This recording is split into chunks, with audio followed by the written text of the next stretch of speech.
Okay. Good morning, everyone. Good morning and welcome to Humber River Health. I'm Barb Collins, the CEO, and before we begin, I wish to acknowledge this land on which Humber River Health operates is the Treaty 13 lands and the territory of the Mississaugas of the Credit First Nation and the traditional territory of the Wendat and the Haudenosaunee. In the spirit of truth and reconciliation, we at Humber River Health strive to improve the health and wellness of all the peoples on the lands we serve. Thank you. I'm pleased to see so many of you in attendance at this important milestone for the Schulich Family Medicine Teaching Unit here at Humber River Health and for the community we serve. I'd like to begin by welcoming the Honourable Sylvia Jones, Minister of Health, the Honourable Peter Bethlenfalvy, Minister of Finance, the Honourable David Piccini, Ministry of Labour, I think we have everything covered today, as well as Dr. Jane Philpott, Chair of the Primary Care Action Team. Thank you to all of you for joining us today and for your continued commitment to strengthening Ontario's healthcare system. In addition, I want to thank Michelle Joseph, who is the CEO of Unison Health Community Services and a partner in our Family Medical Teaching Unit proposal, and for attending today's event. I'd also like to recognize Dr. Priya Sood, the co-chief of Family Medicine at Humber River and the postgraduate site program director of the Schulich Family Medical Teaching Unit, for her leadership, dedication, and unwavering commitment to supporting our residents and patients. Finally, we are especially grateful to the Schulich family for their extraordinary support, their belief in medical education, and helping to make our vision a reality. When the clinic opened in April of 2023, it was built entirely through the generosity of donors like the Schulich family and the commitment of our organization. To our government partners, our board, our donors, our physicians and educators, staff and learners, thank you for believing in this vision and for helping bringing it to life and helping it to succeed. Together, we're not only improving access to care today, we are shaping the future of primary care in Ontario. Now I would like to invite the Honourable Sylvia Jones, Minister of Health, to the podium to say a few words. Thank you. Minister Jones. Thank you, Barb, and good morning. It is great to be back at Humber River Health, alongside, of course, Minister Bethlenfalvy, Minister Piccini, and Dr. Jane Philpott. Thank you, Barb, and the team at Humber River for hosting us today, and for everything you do to provide exceptional care to patients and their families across Toronto and beyond. Under the leadership of Premier Ford, our government continues to make record investments to protect our healthcare system and make it easier for patients and their families to connect to the care they need close to home. We are building capacity in our hospitals and across our healthcare system, including right here at Humber River, where in 2025-26, our government increased operating funding by $11 million, so they could continue to provide exceptional care in this growing community. We are also growing our highly skilled healthcare workforce, with nearly 20,000 additional physicians added to the province's healthcare system since 2018, including a more than 14% increase in family physicians. And we are transforming frontline healthcare in our communities through our primary care action plan that is already delivering results. Since this initiative began last year, we have already attached 330,000 more people to primary care as of January 1st, surpassing our attachment goal for the year by more than 30,000, with nearly 22,000 new patients connected to primary care right here in North Toronto. Since the launch of our Primary Care Action Plan, we have reduced the Healthcare Connect waitlist as it stood on January 1st, 2025, by over 87%. And in 2026-27, our government will connect another 500,000 patients to primary care across Ontario through 124 successful applicants that have been selected to launch a new or expanded primary care team as part of the latest call for proposals under the Primary Care Action Plan. One of these successful proposals is right here at the Humber River Family Health Team, who will receive over $2.3 million to attach up to 5,600 patients to primary care. The remaining successful applicants will be announced in the coming weeks as we take the next steps to connect everyone in the province to a family doctor or a primary care provider by 2029. Today, I am also pleased to announce that our government is advancing a new province-wide primary care medical record system that will integrate patients' records, reduce paperwork for physicians, and improve the quality of care received from our patients. Electronic medical records are secure digital versions of patients' medical charts that allow primary care clinicians to capture and access medical histories, diagnosis, medications, test results, and more. The proposed primary care medical record system will be an interoperable, secure system accessible from across Ontario that will provide clinicians with a more complete view of a patient's health history, improving coordination across the healthcare system. With patient consent, this means more seamless care and hundreds of dollars in savings on fees required to transfer medical records between physicians, as well as improved medical record security. It will allow clinicians to focus on what matters most to them, providing world-class patient care. And it is one more way we are building on our progress to transform healthcare in every corner of our province. Thank you again to all the healthcare clinicians and organizations here in Toronto and across Ontario for your tremendous dedication to providing high-quality care to patients and their families each and every day. It's now my pleasure to invite Dr. Jane Philpott to share a few words. Thank you. Stay well.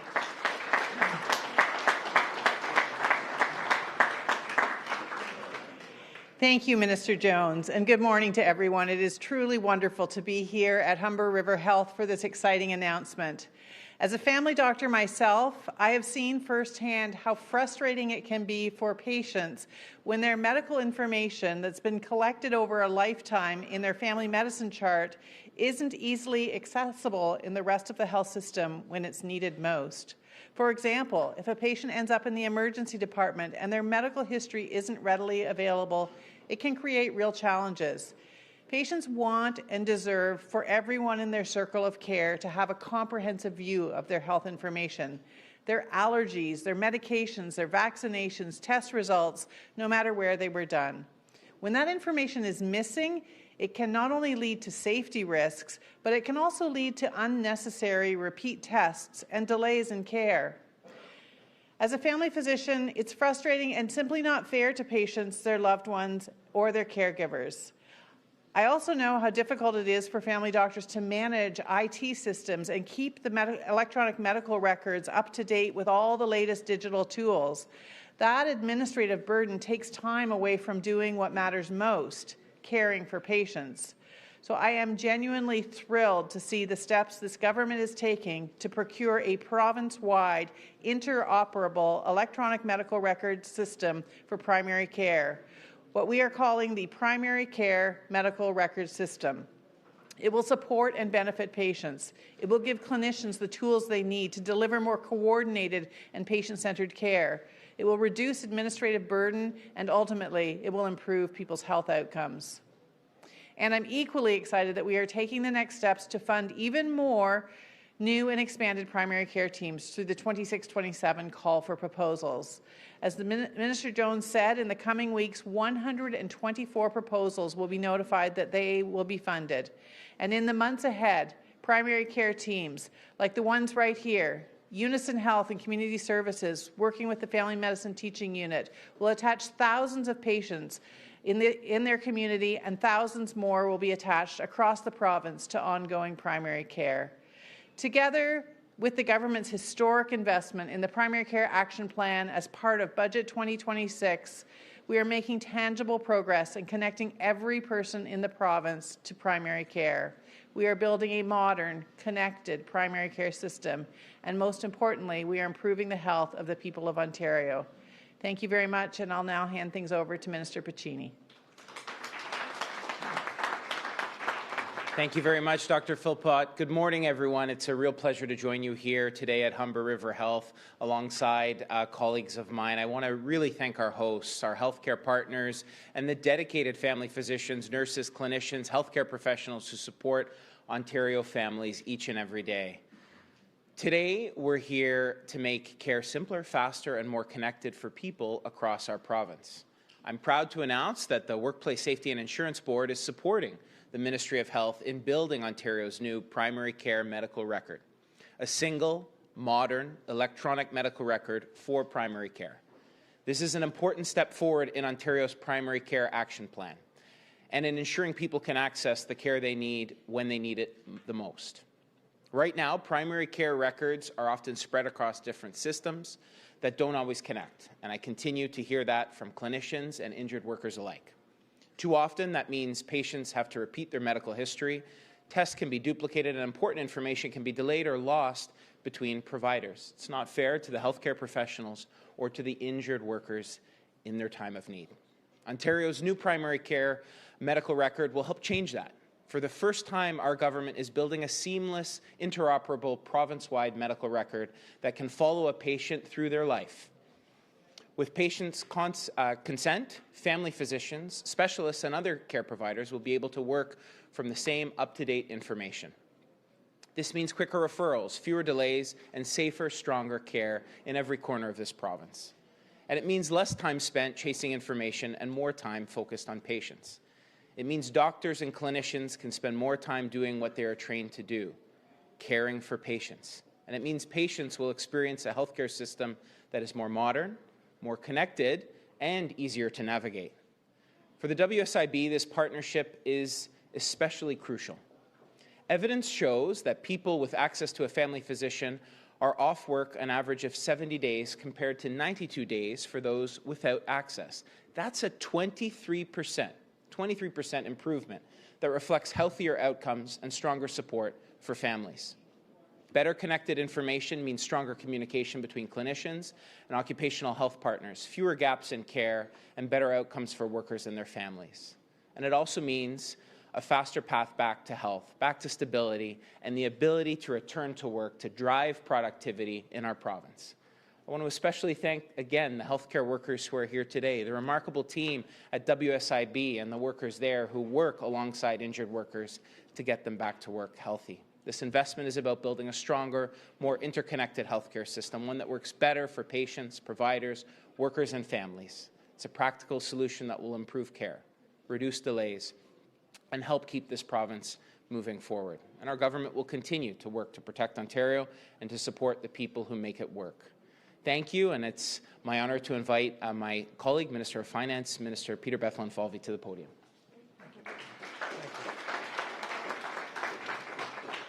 Well, thank you, David. Bonjour tout le monde. Cette journée joyeuse, c'est-à-dire, why am I saying it's a happy day? It's apparently, Sylvia, you said it's happiness, World Happiness Day. So, you know, the timing couldn't be better. I also, David, you talked about our great healthcare workers. Many of you are here. Let's give a big round of applause to our great healthcare workers who are here.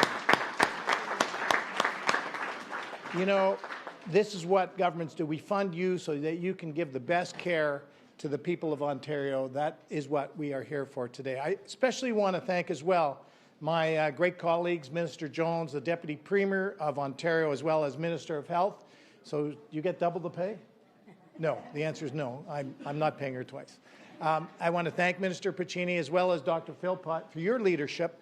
You know, a lot of this was a lot of the brainchild of Dr. Philpott. I really encourage you to go out and read her book that she published a couple of years ago. It's about a vision for not just Ontario, but for all of Canada, a vision to attach every person to a family doctor, which we know is the right thing to do. It's about preventative care. It's about good social policy. I think it's great economic policy on top of it. So I want to thank you, Dr. Philpott, for your sacrifice, your service to the people of not just Ontario, but also Canada. And of course, Barb Collins, thank you for your leadership here at Humber River. The whole team, all the employees, the board, all the volunteers, the donors. This is a shining example of how healthcare delivery through our hospital system should work. I'm very proud to be here with you. Thank you for all that you do. Everyone is a key partner to help make our government work to protect Ontario. But let me be clear, the world has changed, and Ontario must be ready for what change may bring, even if that means being prepared for tougher times. Le monde a changé, Et l'Ontario doit être prêt pour ce que le changement peut apporter, même si cela implique de se préparer pour des moments plus difficiles. We're already starting to see the impacts across the country. Other provinces so far this year have published record deficits while hiking taxes and cutting public sector jobs, impacting frontline services. Well, I want to be clear. Here in Ontario, we don't believe in raising taxes, and we will continue to build on our record of making life more affordable for people and businesses, support job growth, all the while ensuring we deliver government programs and services efficiently and sustainably. This particularly includes our frontline healthcare workers for the benefit of our patients and the system they rely on. As a government, we cannot eliminate uncertainty or its impacts, but we can mitigate risks with a responsible, balanced fiscal approach that supports public service and infrastructure while maintaining flexibility. By protecting the strength of the economy, the government can expand our investments in critical areas such as healthcare. Our government will continue to make record investments in Ontario's healthcare sector to help support the world-class services that families in Ontario count on, and to build on our investments made to date so that the people of Ontario can access the care when they need it, where they need it, and when they need it. And today, I'm very proud to announce through our 2026 Ontario budget, our government is investing an additional $325 million to further expand primary care and connect everyone in Ontario to a family doctor or primary care team by 2029.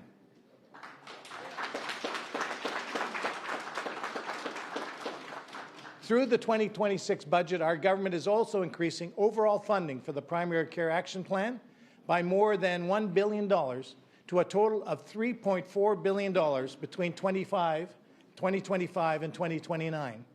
And I have just one question. Is Dr. Philpott smiling right now? The answer is yes. Good.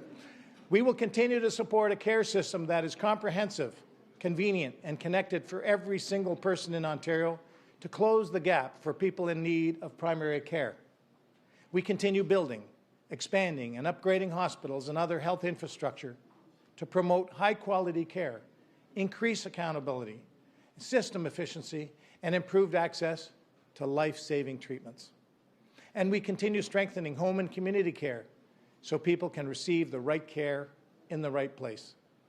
This is how we protect Ontario today while building the province efficiently and sustainably for future generations. We are making Ontario one of the most competitive places to invest and do business in the G7 by building a more competitive, resilient, and self-reliant economy. I couldn't do it without my great colleagues, including Minister Jones, Minister Piccini, and the leadership of Premier Doug Ford, and I look forward to sharing further details in our 2026 budget on March 26th. Stay tuned. Thank you very much.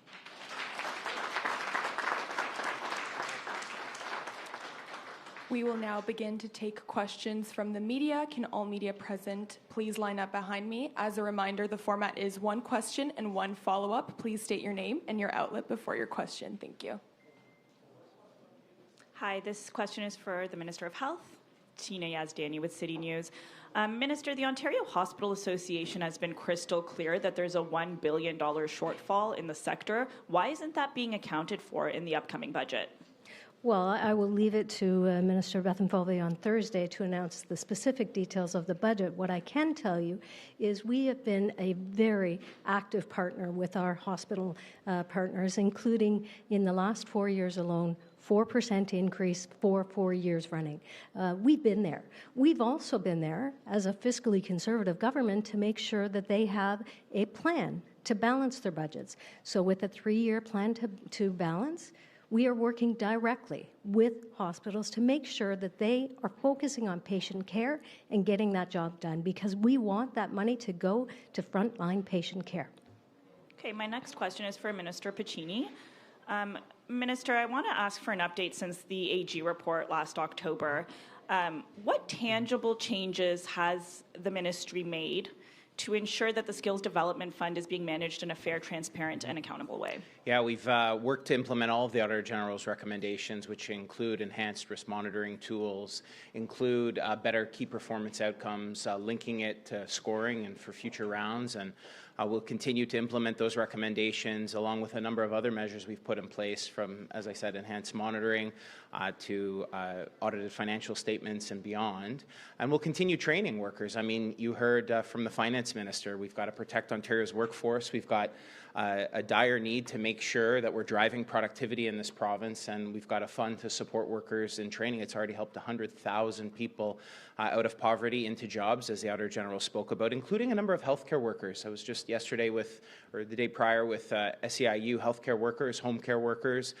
They're workers that do an incredible job. We're expanding home care supports by over $1 billion as a government, and we've got to make sure we're there to train the workers to do that, and we'll keep focusing on that. Hi, Siobhan Morris, CTV News. This is for Minister Jones. I'm wondering what sort of guardrails will be in place with this new record system to make sure we don't see some of the repeat of problems that we saw with e-health. Yeah, great question. So what we're doing right now, working with Supply Ontario, is actually a call for proposal to see what vendors are out there.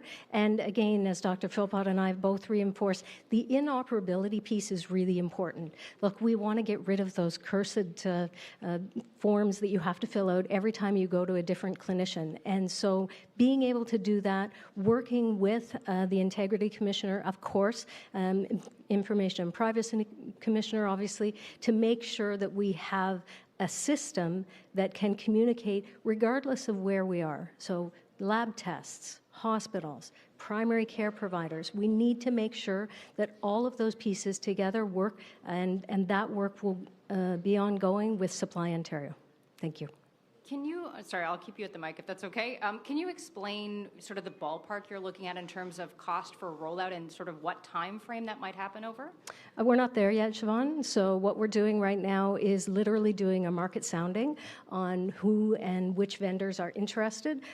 Initial interest would suggest that we have a number of organizations, businesses that are very excited to work in this space. But again, I will reinforce that what we are looking for is that piece to make sure that regardless of which system you are using, it needs to be a medical record that can be shared seamlessly among clinicians and organizations. Thank you. Hi there, Minister. I will keep you there as well. It's Lorenda with CBC News. Could you just give a few more details about how to avoid the problems of e-health? I mean, this was a huge scandal. You know, we heard that $1 billion of taxpayer money was wasted there. So what more will you do to ensure that that doesn't happen again? Well, I think the market sounding is really the first step of a multiple-step process that will make sure that not only do we have vendors who understand what their roles and responsibilities are, but that we have systems that are going to be able to seamlessly work between. And so, again, this is very early steps. We are literally doing, Supply Ontario is literally doing the market sounding now. That portal is open, and we'll start to have more detailed conversations. Sorry, I feel like the general public doesn't really know what that means, market sounding. It's really talking to vendors who are interested in working in the space. So do you have the capacity to do this work? Show us what that would look like, and how do they talk together when we have multiple systems, whether, again, it's in hospitals, in labs, in physicians' offices. Look, we've all been there, where we have to sign and go through multiple forms, the famous clipboard, where you have to continue to sign. Do you have allergies? Have you had a recent surgery? And we need to get away from that, because we need to make this seamless process so that people are not wasting their time, whether it's clinicians or patients, having to repeat their story multiple times. Okay, thanks. With this additional funding, $325 million, it is being added now, but we're only going to see it for fiscal year 2028-29. Could you explain that? And maybe I'll also hear from the Finance Minister. I knew there was a question in there for me somewhere. Thank you. So yeah, you're right, 28-29. It brings the total funding cumulative up to $3.4 billion. You know, what we're rolled out, the first 300,000 attachment was, I think, about $275 million. This current round is, I think, $250 million for another 300,000. So I think the first was 500,000. May have it backwards, but you have to think about having a plan. You have to think about every year and having sustainable funding, predictable funding, and that's what this is underscoring. So it's because the budget is a 3-year plan, and we showed the numbers for the next 3 years. That's why we're adding and increasing the amount by this amount for year 3, which is 28-29. Hi, Chris Hanning, Globe Mail. I have a question for Minister Jones. A couple questions, actually, about the EMR system. So you mentioned that this new system will be voluntary for doctors. One of the big barriers was speaking to doctors about the EMR is switching from different vendors. So if this system is voluntary, do you imagine any incentives or other things the government will do to actually get doctors to switch to the system? So what we have found so far is as we pilot some projects like AI Scribe, where literally there is a computer that is monitoring the conversation between a clinician and their patient, the uptake and the accuracy is excellent. So what I think you will find, and we are already seeing, is first of all, patients embrace the opportunity to have actually a one-to-one where they're having a conversation with their clinician. They're not looking at the back of a head while they have to enter into a computer. So that's the first piece. The second piece is it is saving those clinicians literally hours over the course of a day and a week because they don't have to then take the time, the extra hour after a patient's visit to then transcribe everything. They are reviewing it and then they are saying yes, modifying slightly, and accepting. So we have seen that there is a great deal of interest with clinicians to use this, and I think what you will see is as more and more use it and participate in all of the pieces that ultimately will look like an electronic medical record, you're going to see physicians, clinicians, offices say, you know, we can save a lot of time and maybe see some more patients if we use these additional tools. I really want to reinforce that it's not just about the clinician's office, because we have a lot of family physicians and multidisciplinary teams who are using electronic health records within their own organization. What we need to do next is expand it so that those lab results, so that those hospital visits, so those conversations with Ontario Health at Home and home care workers can all be part of that record, because frankly, that is the entire person, and we need to make sure that the clinicians and the patients have the opportunity to access it. And the other piece I want to reinforce is, from a patient standpoint, this will be voluntary. You do not have to do it. I believe that many will, and we've already seen that with pilots, as I say, like AI Scribe. But when they see the advantages, I believe you will see a very high uptake. Okay, and the second question, so the Competition Bureau did a study about this a few years ago about the electronic medical record industry, and one of the things that they pointed out was that the software companies, the technology companies that work in this space don't work together. They don't feel that they have incentive or reason to want to work together. So how in this process will you ensure that the companies do actually make their systems interoperable, are actually willing to share records between systems, both for within whatever the central system is that you build, but also for any physicians who choose not to join it? Well, great question. And the short answer is, if they are not interested in ensuring that their inoperable piece is there, then they are not going to be part of the final opportunity to bid. It's as simple as that. Good morning, everybody. I'm Charlie Pingerton from the Trillium, and my first question is perhaps for Minister Jones and Minister Bethlenfalvy. Thanks, Jamie. It's regarding agency nurses in, well, not only the healthcare system, but also corrections as well. My understanding is that they've grown increasingly common, even despite actions that your government has taken. Is there going to be anything more done to reduce the reliance on these more costly nursing agencies in both those sectors? Well, in fact, the data shows that we are seeing a decrease in the use of temporary agency nursing in our hospital sectors. Why is that? Because we have the opportunity and the ability to make sure that they are offered those positions in a full-time manner.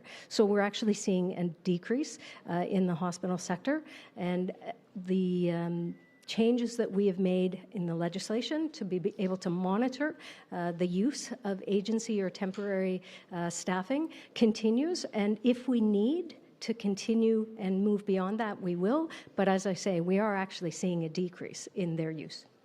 Last question. Oh, we're good, I'll live.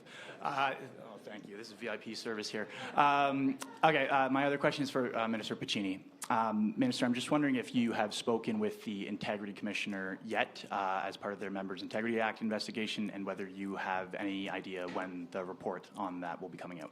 We continue to cooperate fully and work alongside assisting the office, and are continuing to support workers in every corner of Ontario. You just asked a question about agency staffing. Through funding through our ministry, we've helped reduce the dependency through supporting Workers First Technology, a program implemented through SEIU, just allowing workers to better take shifts across a platform of long-term care homes, and it's helped reduce dependency on agency staff. These are the things we're driving to drive productivity, to support workers. We've helped over 100,000, as I've said, with better training for better jobs through 1,000 organizations already across Ontario, and we'll keep working to support our mining sector, our healthcare sector, to drive those better outcomes. And what's really exciting is seeing the PSW training program, nursing training program, driving retention in hospitals like my own in Cobourg, and through the incredible supports of today's announcement, helping injured workers get back to work faster. Thank you. That concludes our media availability. Thank you for attending, everyone. That concludes our media availability.